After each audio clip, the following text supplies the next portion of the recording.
Continuamos con el punto 3.1, principales actividades de la prueba de rendimiento. Las pruebas de rendimiento son de naturaleza iterativa. Cada prueba proporciona información valiosa del sistema. Hay que tener en cuenta que las pruebas de rendimiento se pueden hacer en cualquier momento del ciclo de vida del producto.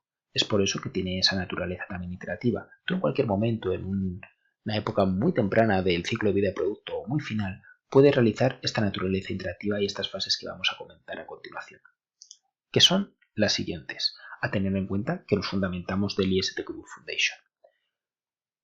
Planificación de la prueba, monitorización y control de la prueba, análisis de la prueba, diseño de la prueba, implementación de la prueba, ejecución de la prueba y, por último, compleción de la prueba. Planificación de la prueba. Hay que tener en cuenta que aquí es como dice la palabra, es una planificación de la prueba. Se realizan actividades como asignar entornos, como utilizar, qué datos vamos a utilizar, qué herramientas vamos a utilizar, o incluso qué recursos humanos vamos a utilizar. ¿Va a haber una sola persona? ¿Va a haber 2, 3, 4 personas? Y también el alcance de esta prueba. Hay que tener en cuenta que, como una buena planificación, no solo se hacen todas estas identificaciones también de riesgos, sino que también vamos a intentar establecer un calendario. Con toda esta información se intenta establecer algún tipo de calendario de, según estas necesidades y según estos riesgos y todo lo indicado, según estos recursos que vamos a necesitar, cuáles son las fechas que se van a barajar para realizar esta prueba de rendimiento. Punto número 2. Monitorización y control de la prueba. Básicamente aquí vamos a proporcionar planes de acción en caso de problemas. ¿Esto qué significa? Que si por ejemplo tenemos algún tipo de problema, será el caso en el cual tenemos por ejemplo que aumentar la capacidad de generación de las cargas si la infraestructura no genera cargas deseadas, ¿vale? Es un ejemplo. No se está generando la carga suficiente, entonces ¿qué vamos a hacer para aumentar la capacidad de generación de carga? O, por ejemplo, ¿qué vamos a hacer si el hardware se modifica? Igual si el hardware se modifica, lo que vamos a hacer es reemplazarlo o poner uno nuevo o simplemente cambiarlo. O simplemente arreglarlo. Dependería. También se pueden establecer planes de acción a nivel de cambios de componente de red o también a nivel de cambios en la implementación del software. En resumen, hay que tener en cuenta que la monitorización y el control no es más que cuáles son los planes de acción según distintas casuísticas que se ven en la prueba de rendimiento. Lo tercero, vamos al análisis de la prueba. Y es más, tenemos que unir estos tres siguientes pasos. Análisis de la prueba, diseño de la prueba e implementación de la prueba. Lo digo porque puede dar a equívoco. De hecho, aquí lo pongo como importante, ¿vale? Porque puede dar a confusión estas tres etapas. Vamos a ello. Analizar la prueba. ¿Qué es lo que hacemos a la hora de analizarla? Bien, pues como su nombre indica, lo que vamos a hacer va a ser un análisis de los requisitos, un análisis de lo que se debe hacer también para que la prueba cumpla nuestras necesidades, cumple esas necesidades que nos ha indicado el cliente. Hay que tener en cuenta que este análisis también lo hacemos nosotros, ¿no? Lo hacemos como técnicos, con papel y boli, revisando la documentación y también en caso de que haya algún tipo de duda, estamos en continua comunicación con el cliente. También en este punto se define algo bastante importante, que son qué tipo de prueba vamos a hacer. Va a ser una prueba de carga, de estrés, de escalabilidad. En este punto va el análisis de los requisitos. También hay una parte que puede ser a nivel de qué acuerdos, ¿vale? Acuerdos de servicio, o sea, qué SLAs vamos a manejar, qué arquitectura va a utilizar IT, cuáles son los distintos modelos de proceso.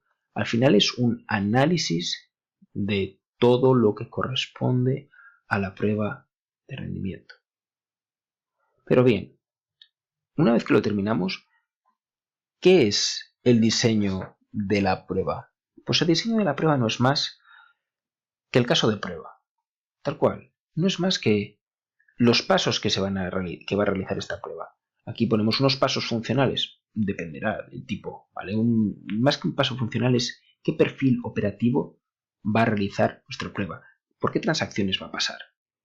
O en caso de que lo que hagamos sea o las transacciones las grabemos mediante una interfaz gráfica, cuáles son los distintos pasos que va a ir y por lo tanto qué transacciones en qué orden va a ejecutar. ¿Vale? Y este precisamente es el ejemplo que pongo, ¿no? Que estamos haciendo un diseño de la prueba, pero de forma conceptual todavía no estamos grabando en JMeter. Es eso, ¿cuáles son los distintos pasos? ¿Cuál es nuestro caso de prueba? Por último, la implementación de la prueba es muy sencilla. Directamente es implementar la prueba, es crear la prueba con nuestra herramienta de pruebas de rendimiento. Por ejemplo, con JMeter es lo que haríamos. Grabaríamos los distintos pasos o pondríamos las distintas transacciones o las distintas peticiones que se van a ejecutar, las grabaríamos y todo lo que surge a partir de esto, la refactorizamos, las ponemos por módulos, lo que sea necesario. De hecho, esto de los módulos lo comento porque es algo bastante interesante.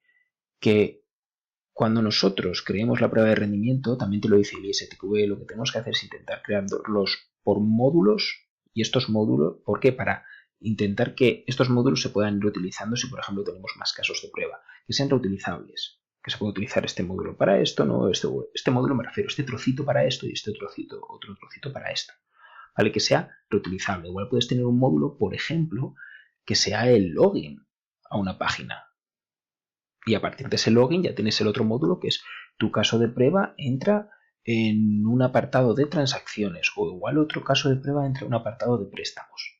Dependiendo. Pero esta es la forma correcta de distribuirlo. Una vez que hayamos hecho la implementación de la prueba, ¿cuál es el resto de pasos que nos sigue? ¿Vale? Número 6. La ejecución de la prueba. Se ejecuta la prueba y se analizan sus resultados. De esto ya hemos hablado mucho y ya sabemos que hay una métrica.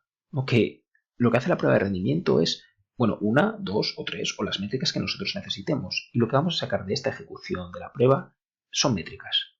Nos va a ayudar a analizar la prueba, lo que ha ocurrido, tendencias y encontrar resultados. ¿Os suena, Todo esto es debido a la métrica, al apartado anterior 2 que habla mucho de métricas. Pues todo esto, importantísimo unirlo con las métricas. Por último, vamos a hacer una compleción de la prueba. ¿Qué significa esto? Que se va a proporcionar todo lo que hemos analizado, lo vamos a expresar, lo vamos a compartir. Vamos a compartir todos los resultados que nosotros hemos extraído de nuestras pruebas de rendimiento. Y es importante destacar que, al igual que ocurre con las métricas, de que generalmente tú no coges y das los resultados a nivel... Les intentas dar un formato, me refiero, para que se entiendan lo mejor posible. ¿Esto qué significa? Que es habitual utilizar gráficas, o es habitual utilizar dashboards, o cualquier otro método cual ayude a que se visualice mejor qué es lo que ha ocurrido con la prueba de rendimiento y saber cuáles son los resultados. Aparte de esto, quiero volver a matizar de que a la hora de realizar una prueba de rendimiento la podemos realizar en cualquiera, o en muchos puntos del ciclo de vida del producto. De hecho, diría en cualquiera. Que lo podemos hacer una prueba de rendimiento a nivel de componente, de integración de integración de sistema o de pruebas de aceptación. Que tenemos infinidad de etapas en las cuales nosotros podemos hacer las pruebas de rendimiento. De hecho, uno de los requisitos indispensables que hemos comentado anteriormente es que lo único que necesitamos es que ese trozo de software o eso que vamos a probar realmente sea estable. Si no es estable no podremos hacer esas pruebas, pero en el momento que esa parte, aunque sea una prueba unitaria, la tenemos estable, podemos empezar a plantear las pruebas de rendimiento. Como concepto clave, es un concepto también de ISTQB, pero lo recuerdo, el SLA, que ya no hemos comentado, es Service Level Agreement, acuerdo a nivel de servicio, precisamente por esto, porque en uno de estos apartados, en particular en la parte de análisis de la prueba, se ha nombrado y que de hecho se va a ir nombrando en más en más lugares de este curso.